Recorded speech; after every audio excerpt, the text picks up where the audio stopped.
Welcome to 1,001 Ways to Cope with Stress. I am Professor Kinshasa Shabaka, and today we again welcome the distinguished Dr. Frederick Munderson, Egyptologist, author of numerous books on Egypt, Obama, and other important subjects. And today we are going to speak on the Memphite Theology. I welcome Dr. Frederick Munderson. Thank you very much, and glad to have the opportunity to be with you again. Today, in a previous session, we had mentioned that I needed to come back and give some explanation as to what is meant by Memphite Theology. Memphite Theology is an important document. I wanted to say that the Memphite Theology is inscribed on what is called the Shabaka Stone. Shabaka, same name as you. It's the most significant document recovered from ancient Egypt. It deals with Egyptian cosmology with Ptah, the god Ptah, as the principal actor. In his book on In Pursuit of George G.M. James' study of ancient African origins of Western civilization, Dr. Yosef Ben Johanan writes about the curriculum of the Egyptian mysteries. Of course, it was a mystery to foreigners, but not to the Egyptians. He said, through the curriculum of the Egyptian mysteries, it is not known that the African continent has given the world the legacy of civilization. It consists of the following cultural patterns. 1, Holy Catholic orders. This is George G.M. James speaking in his book Stone Legacy that was published in 1954 by the New York Philosophical Society. 1, Holy Catholic orders, together with a priesthood divided into ranks according to training. The Holy Catholic worship consisted of rituals, ceremonies, including processions and appropriate vestments of priests. Greek philosophy and the arts and sciences, including the several liberal arts, that is the quadrivium and the trivium, which were the foundation training of neophytes, those now entering into study of the discipline. These were included in the 42 books of Thoth. Thoth was the god of wisdom and writing and knowledge. He was an associate, actually a creation of the son of Ptah. And he acted as Ptah in several areas, and he acted on the instructions from Ptah. The applied sciences, which produced the pyramids, tombs, libraries, obelisks, and sphinxes, war chariots, ships, and so forth. The social sciences appropriate for the highest civilization in ancient times. And he gives a list of texts that you would read to get further information. The definition that he supplies of the Memphite theology is that it is an inscription on a stone containing the cosmology, theology, and philosophy of the Egyptians. And he references ancient Egyptian religion by Frankfurt. Frankfurt was a very prolific writer in the mid-20th century. Ancient Egyptian religion. He wrote Intellectual Adventure of Ancient Man, and he also wrote Kingship and the Gods. The importance of the Memphite theology is the fact that it is, one, an authoritative source of Egyptian philosophy. It is the cosmology and the religion. It is proof that of the Egyptian origins of Greek philosophy. It is a source of scientific knowledge. Atum, the Egyptian sun god, is the logos of Heraclitus, he was a Greek philosopher, and the demiurge of Plato, another, and the unmoved mover of Aristotle. So Heraclitus, Plato, and Aristotle, even Socrates, these are significant thinkers in the Greek experience. This unmoved mover creates 8 gods by projecting them from his own body, and thus producing 9 gods, including himself, which was called the Aeneid. This is identical with the nebular hypothesis of Laplace, he's a Western philosopher, in which the original sun, our sun, creates 8 other planets by throwing off rings from itself, thus producing the 9 major planets of modern scientific belief. It has been shown on pages 146 and 147 of his book called Stolen Legacy that the name of Atum, the Egyptian sun god, is the same name used for the atom of science, and also that attributes of both are the same. And it gives again references. It offers great possibilities for modern scientific research.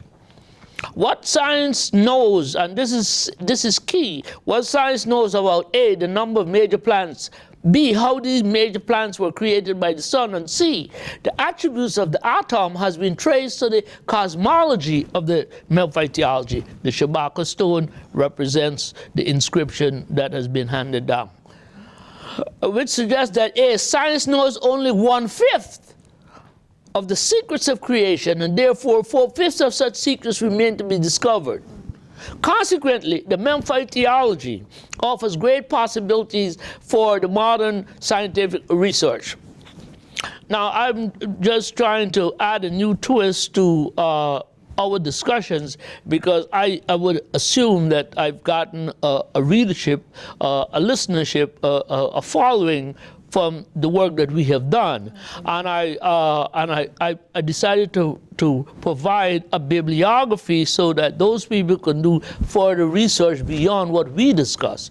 Okay, so I want to give you these names, such as 1, James Henry Breasted. He was significant as an American Egyptologist. He did a tremendous amount of work, but more important, relative to our topic, he was the one who transliterated and translated the Shabaka Stone that's now in the British Museum. And he labeled, or he named his source the philosophy of a Memphite priest. And then it is also included in his book called Dawn of Conscience. Of course, he did a lot of other work: history of Egypt, ancient records of Egypt, the conquest of civilization, ancient times, and so forth, and the development of religion and thought in ancient Egypt.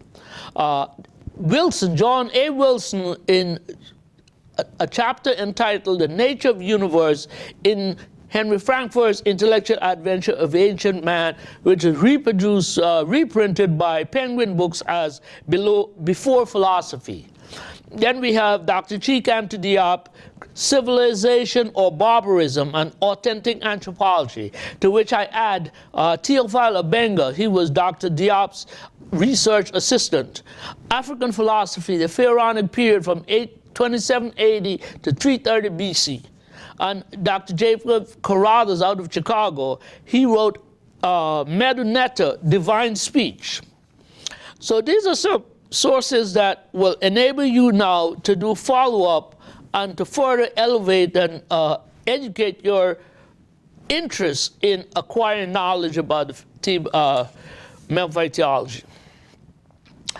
Theophile Obenga, as part of the perennial effort, of his perennial efforts, I'm going to say, pointing out Egyptian religious and philosophical ideas and practices linking other areas in Africa, summarized the action of Ptah. Ptah was the principal creator god, and how this is equated with other African peoples' religious practices.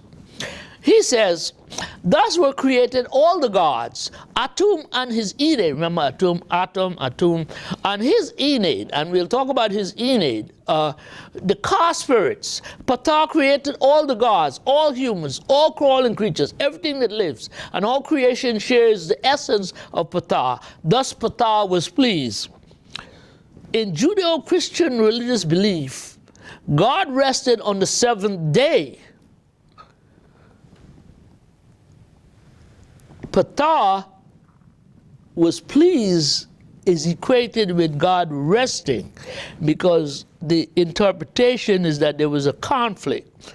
But please and rest is the same thing. That is why today, Sunday, is a day of worship and a down day, take it easy, relax, even watch the game if you will. Significantly even further, the fact is, where the issue of Genesis is concerned, the speculative philosophy of Pharaonic Egypt is identical in context to black African traditional conceptions.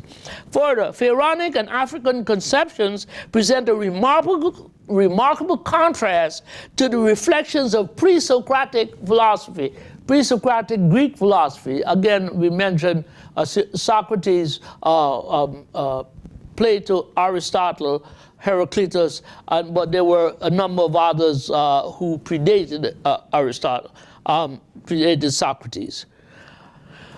The pre-Socratic Greek thinkers who also undertook to seek and to discover the original element or cluster of elements out of which the universe emerged. But what specifically is the Memphite theology and its place in Egyptian religious and philosophic ideas and practices with other areas in Africa as summarized above by Theophile Benga? Essentially, the Memphite theology is an inscription on a black basalt stone down in the British Museum. I like to call such things the culture in captivity, because you got to understand that when the archaeologists went to Egypt and they had what was called the pick of the crop. And they took the best pieces, and not just the recognized archaeologists, but the looters. They took the best piece and took it abroad. So this is one of those rare pieces that is, as I call it, culture in captivity. It was transliterated and then translated by the American Egyptologist, James Henry Breasted of the University of Chicago. It was, he pointed out this was a remarkable document, the oldest known formulation of a philosophical religious system. Yet, and strange, even though he describes the scribe whose work we are studying as a thinker, he does not think he knew the significance of the document he was transcribing. And further, neither he nor the document can be considered philosopher or philosophy.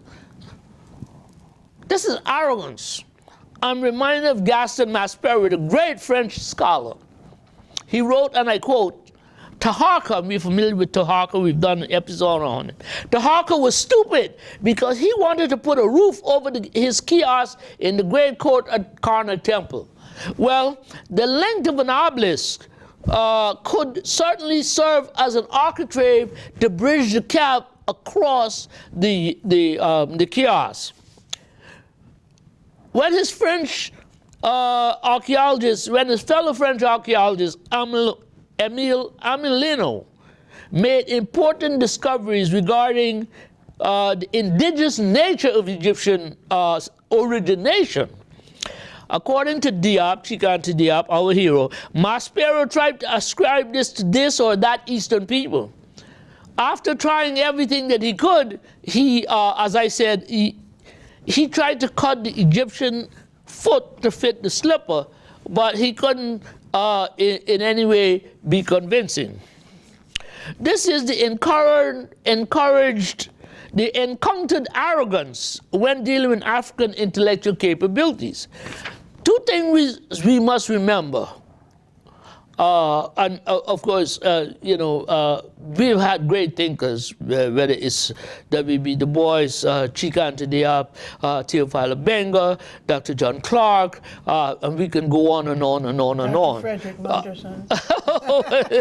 Ivan Van Serma, George G.M. James, Jacob Carruthers, and so forth.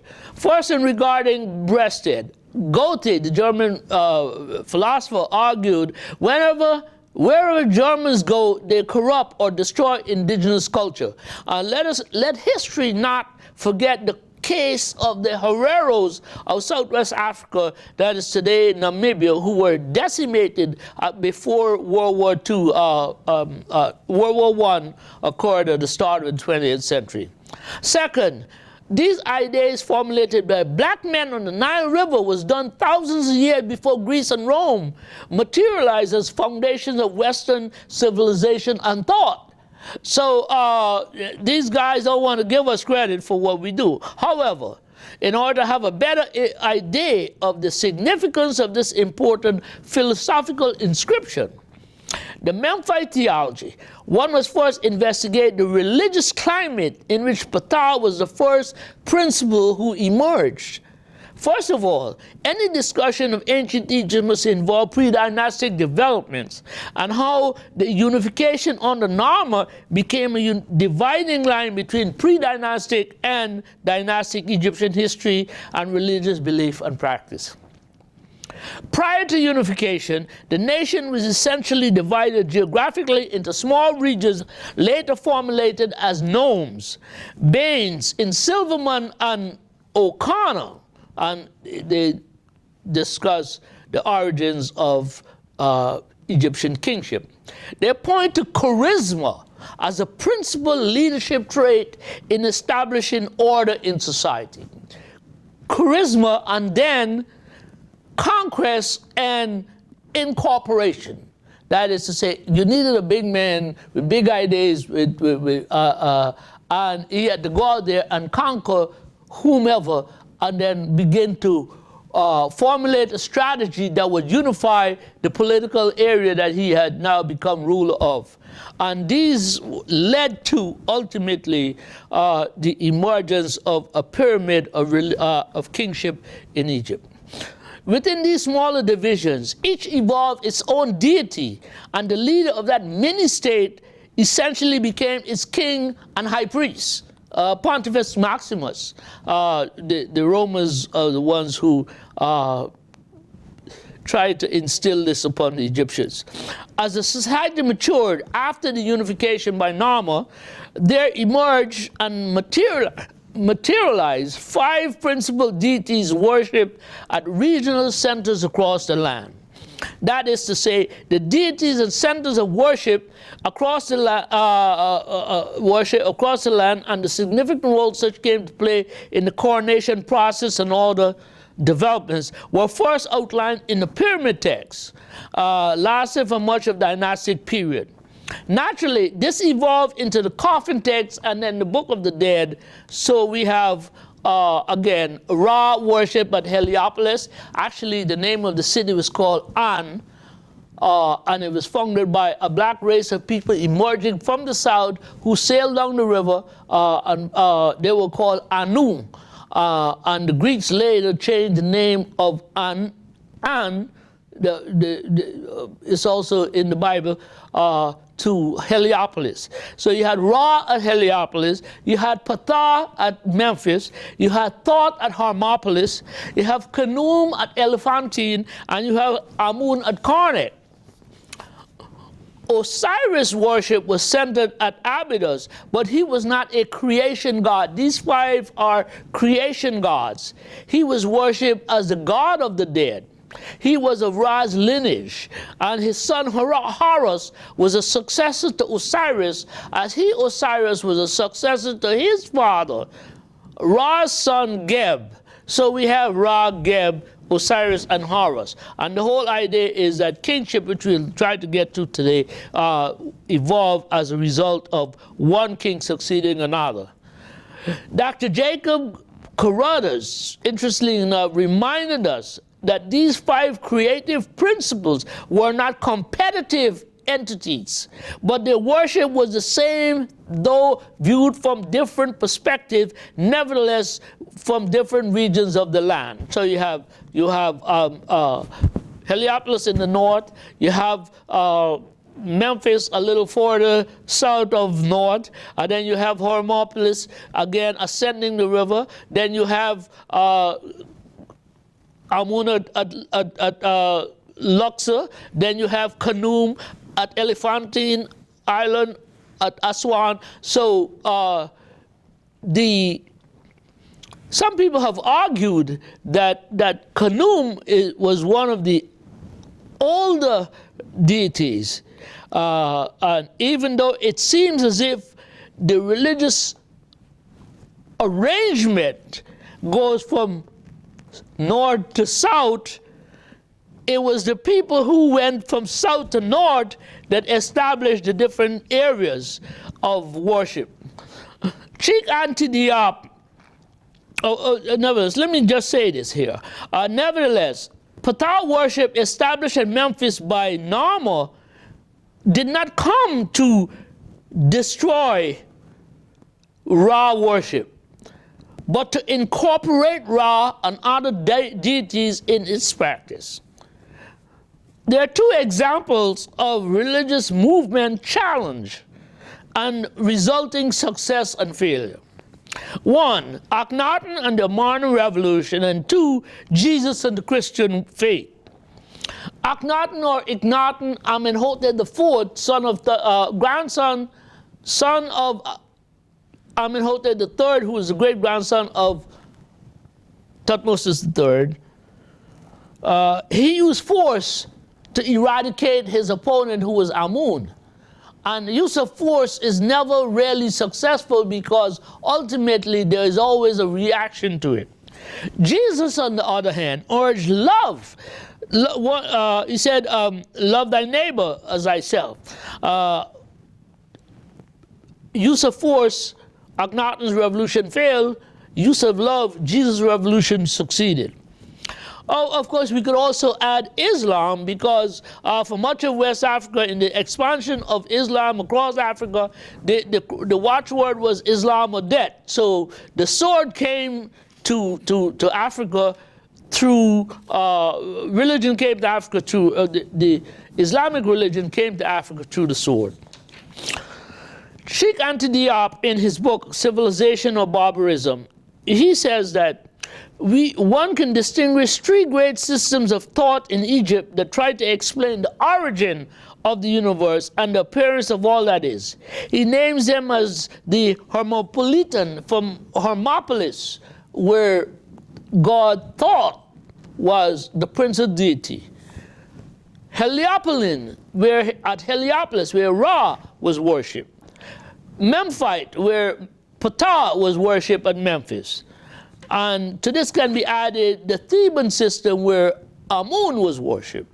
He didn't bother to speak much on Khnum, who made man on his potter's wheel.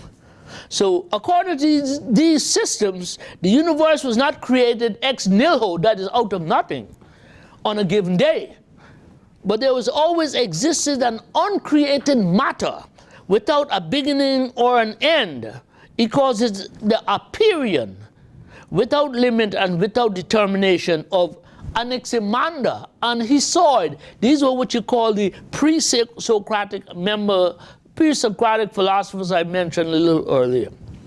This chaotic matter was, in origin, the equivalent of non-being, because of the sole fact that it was unorganized. Thus, non-being is not here the equivalent of nothingness, from which would arise, no one knows how, the matter that would be the substance of the universe.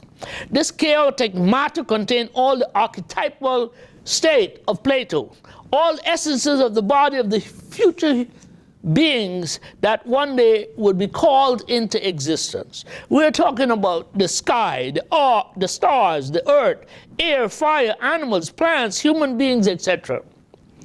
This primordial matter, the nous, or the primordial waters, was elevated to the level of a divinity. It was called Nun in Egyptian cosmology. Thus, from the start, each principle of explanation of the universe is doubled by a divinity. So in the creation process, no single individual was actually at first created. We are told that Adam was first created and then later Eve. But in the Egyptian, the African system, they're created as doubles, male and female, being and non-being. And as philosophical development in Greece, the materialistic school, the latter replaced the former. Primitive matter, uncreated matter, lying there, the sand, the cement, the water separate but not brought together to create the structure, concrete or whatever. Primitive matter also contained the law of transformation, the principle of the evolution of matter through time, equally considered as a divinity. So these elements of divinity, and if you use this base analogy, again, you have the cement, the sand, the water, of course the architect, the mason and his tools, all of these could be considered divine essences that are brought together and creates. It is the law of becoming that acting on matter through time will actualize the archetypes, the essences, the beings created in actuality. Thus Plato named it the same and the other. He called it the theory of reminiscence. And Aristotle called it matter and privation, potentiality and actuality. So potentiality means it is there, and it can be brought into a work of art. Just as how you have the canvas, you have the paint, you have the brush, you have the artist, and he puts his stuff on the canvas, and therefore you have a beautiful piece of work. Thus, created by its own evolutionary movement, eternal matter, uncreated by dint of going through the stages of organization, ends up becoming self-aware. The first consciousness thus emerges from the primordial noon. It is God Ra, the demiurge of Plato, who is going to complete creation. So the element, again, the elements of creation is there, and Ptah, actually Ra, and Ptah brings these things together. Again, if you another analogy, the baker, the flour, the incense, the essence, the ingredients, and he puts it all on the table and he starts to work his magic, puts it in the oven, and then you have the bread. Up to this point, Egyptian cosmology is materialistic in essence, for it is professing materialistic faith, while when postulating the existence of an uncreated matter, excluding nothingness and containing its own principle of evolution as an intrinsic property. This materialistic component of Egyptian thought will prevail among the Greeks and Latin atomists, Democritus, Epicurus, and Lucretius. I thank you so much, Dr. Munderson, for part one of the Memphite Theology. Stay tuned for part two.